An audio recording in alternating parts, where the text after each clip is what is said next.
Hi everyone, welcome to my YouTube channel Creators and Hustlers. My name is Rehana Jifri and I'm the founder of Glitteray.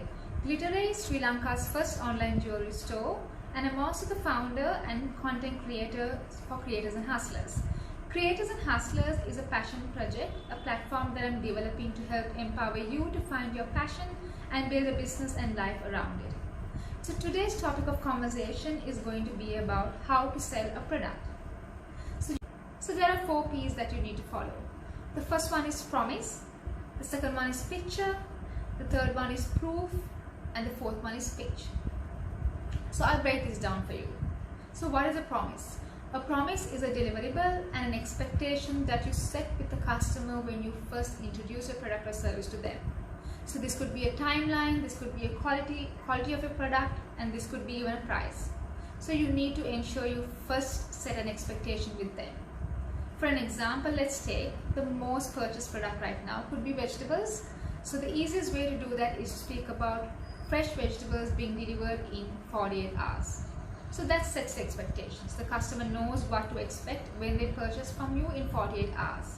The second part of this, then we move on to, is picture.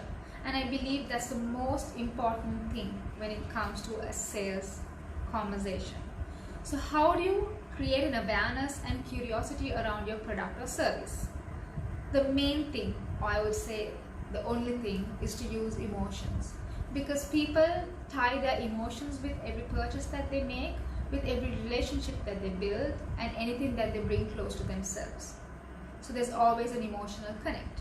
So use images, use videos, use strong and meaningful posts, use one-on-one conversations, and build a personal brand credibility and customer credibility, right?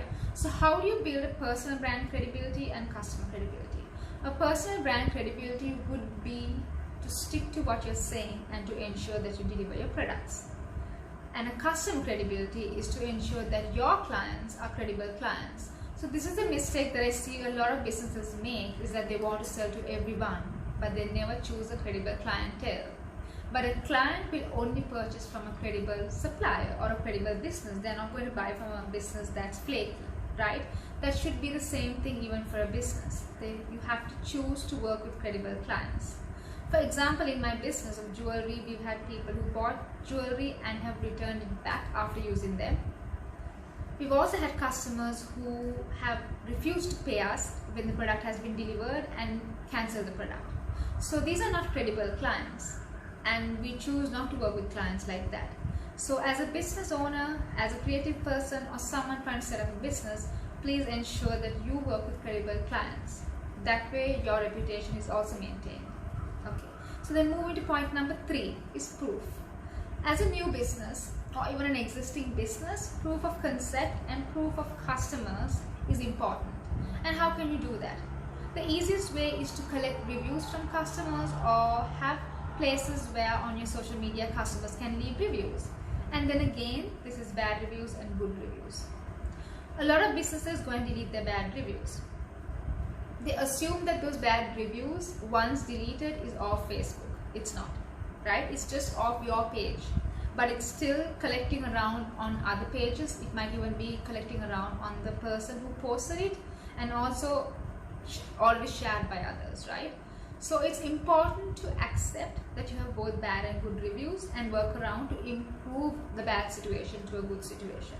So proof is important, and ensure that when you share your proof of your service, your product, it's very authentic and genuine, because people can see through that. The last part of this is the pitch. So how do you pitch your product? So people think that as soon as you post a product on social media, it's going to sell. That's not the case.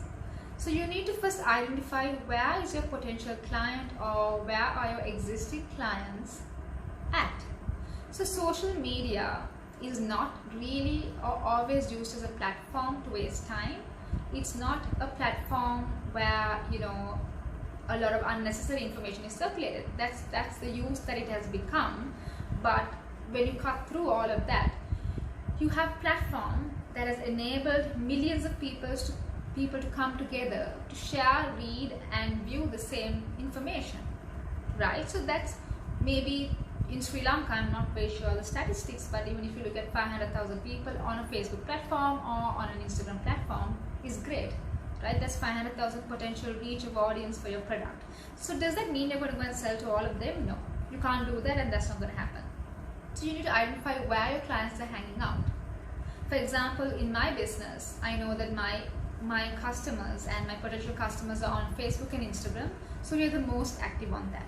So you need to identify your age, identify the geography, you need to identify their personal preferences, and then decide which platform you're going to be in. For example, again, if you take the product for vegetables, you don't see them as often on Instagram as Facebook, because you know Instagram users are thinking about buying the vegetables off Facebook, cooking and putting pictures on Instagram, right? They're not sharing pictures of, raw vegetables and raw purchasing, or pictures of, cargos shopping on it. No, they don't. They share pictures of their creative end result of those purchases. So you need to identify that and first decide, okay, which platform you're going to be in. Once you do that, you will be able to then use the 4 Ps, specifically the picture with images, content, and storytelling, to engage with your customers on social media. Lastly, I would say, if you don't first take up this step, you will not be able to have a proof of concept of your product or service. And this is the right time to actually do it, because with the whole COVID-19 situation, e-commerce technology has just boomed. So your chance of making and starting a business right now is great, and the chances of you being able to sell and capture an audience is cheap. So please try and get your product out now, and reach out to me if you have any more questions, and I will see you in my next episode. I hope this was helpful. Bye.